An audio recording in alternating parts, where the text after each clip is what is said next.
नमस्ते friends, आज आपण नवरात्र विशेष उपवासाचा चविष्ट असा मेदूवडा कसा बनवायचा ते पाहणार आहोत। उपवास असल्यावरच असे काहीतरी चटपटीत आणि चमचमीत खावेसे वाटत असतं, म्हणूनच आजची ही खास रेसिपी तुमच्यासाठी आहे। रेसिपी आवडल्यास लाईक करा, नवीन असाल तर सबस्क्राइब जरूर करा, म्हणजे तुम्हालाही असे छान छान व्हिडिओज पाहताही येतील। नवरात्रामध्ये उपवासासाठी अगदी झटपट आणि फटाफट अशी ही रेसिपी बनवता येणारे पहिल्याच प्रयत्नांमध्ये अगदी परफेक्ट बनणार।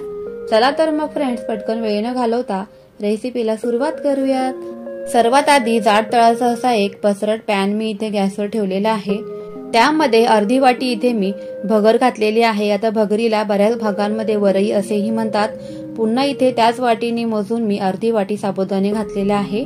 तर तुमच्या घरातील कुठलीही एखादी वाटी फिक्स करा आणि त्या वाटीने इथे हे साहित्य मोजून घ्यायचंय आणि अगदीच मीडियम गॅसवर आपल्याला या साबुदाण्याचा आणि वरईचा रंग बदलू न देता आपल्याला सतत हलवत भाजून घ्यायची एकसारखी। मीडियम गॅस केल्यानंतर थोडासा स्लो गॅस करायचा आहे आणि स्लो गॅसवरती आपल्याला हे जी वरई आणि साबुदाणा आहे ना, तर ते भाजून घ्यायचे आहेत। अगदीच 4 ते 5 मिनिटांमध्ये हे दोन्हीही भाजून छान तयार होतं आणि अगदीच थंड होऊ द्यायचं आणि त्यानंतरच आपल्याला हे मिक्सरमध्ये दळून घ्यायचं आहे।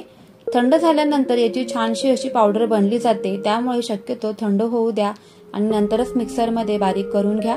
आता इथे मी मिक्सरच्या भांड्यामध्ये अगोदरच हिरवी मिरची बारीक करून घेतलेली आहे, त्यामुळे ते भांडं असं दिसत आहे। आता या पद्धतीने बघा, इथे आपल्याला हे साबुदाणे आणि वरई जे आहे ना, तर त्याची बारीक अशी पावडर इथे करून घ्यायची आहे। त्यानंतर इथे मी एक मोठ्या आकाराचा बटाटा उकडून घेतलेला आहे। तुमच्याकडे जर का मोठा बटाटा नसेल तर तुम्ही इथे 2 बटाटे घ्यायचे आहेत उकडलेले, आणि किसताना मात्र बारीक किसणीचाच वापर करायचा आहे। त्यामुळे शक्यतो बटाटा अगदीच बारीक किसला जातो, त्यामुळे पिठाला बाइंडिंग खूप छान येतं। तुमच्याकडे जर का अशी किसणी नसेल तर तुम्ही इथे स्मॅशरने बटाटा स्मॅश देखील करून घेऊ शकता। आवडीप्रमाणे तिखट हिरवी मिरची यामध्ये घालायची आहे। त्यानंतर शेंगदाण्याचा जाडसर असा कूट घालायचा आहे, मीठ घालायचंय। शेंगदाण्याचा कूट इथे मी अर्धी वाटी घेतलेला आहे। तुमच्या आवडीप्रमाणे तुम्ही शेंगदाण्याचं प्रमाण कमी जास्तही करू शकतात। आता सुरुवातीला बटाट्याच्या मॉइश्चर मध्येच आपल्याला हे जे पीठ आहे ते मस्त भिजवून घ्यायचंय। त्यानंतर इथे मी अर्धीच वाटी पाणी घातलेलं आहे। शक्यतो लागलं तरच पाणी ऍड करायचं आहे। शक्यतो बटाट्याच्या मॉइश्चर मध्येच बऱ्यापैकी हे पीठ छान भिजून तयार होतं। आता 5 ते 7 मिनिटं हे पीठ असंच बाजूला ठेवून देऊया। त्यानंतर पाण्याने हात असा ओलसर करून घ्यायचा आहे, म्हणजे हातांना पीठ चिकटणार नाही।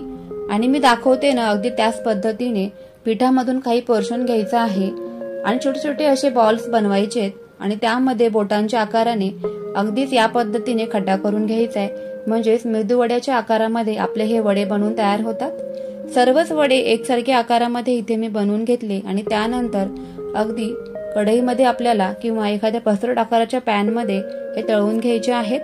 तळताना ही गॅसची फ्लेम मीडियम ठेवायची आहे। खूप जास्त हाय पण नका ठेवू आणि खूप जास्त कमीही नका ठेवू। मीडियम गॅसवरती आपल्याला हे जे वडे आहेत ना, तर ते तळून घ्यायचे आहेत। तांबूस रंगावरती आल्यानंतर आपल्याला हे वडे तेलामधून बाहेर काढून घ्यायचे आहेत।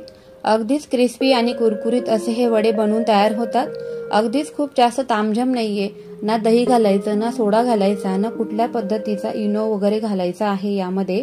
ठरवल्यानंतर फक्त 10 मिनिटांमध्ये असे हे उपवासाचे कुरकुरीत असे मेदूवडे बनवून तयार होतात। आता हे कुरकुरीत असे मेदूवडे तुम्ही दह्यासोबत किंवा एखाद्या खोबऱ्याच्या चटणीसोबत सुद्धा खाऊ शकतात।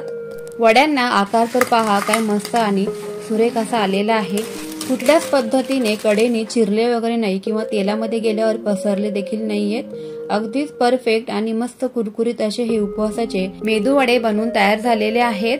रेसिपी आवडली असेल तर व्हिडिओला एक लाईक नक्कीच करा। त्याचबरोबर तुमच्या फ्रेंड्स आणि फॅमिली सोबत जास्तीत जास्त शेअर नक्की करा, म्हणजे त्यांनाही असे चटपटीत पदार्थ बनवता नक्कीच येतील। वड्यांना रंग तर पहा काय छान आलेला आहे, टेक्स्चर ही अतिशय सुरेख आलेला आहे। अजिबात हे वडे तेलकट वगैरे झालेले नाहीयेत, मस्त असे कुरकुरीत वडे बनवून तयार झालेत। आवाजावरून तर तुमच्या लक्षात आलंच असेल। चला तर मग फ्रेंड्स, पुन्हा भेटूयाच अशाच छान छान आणि सोप्या रेसिपी सोबत।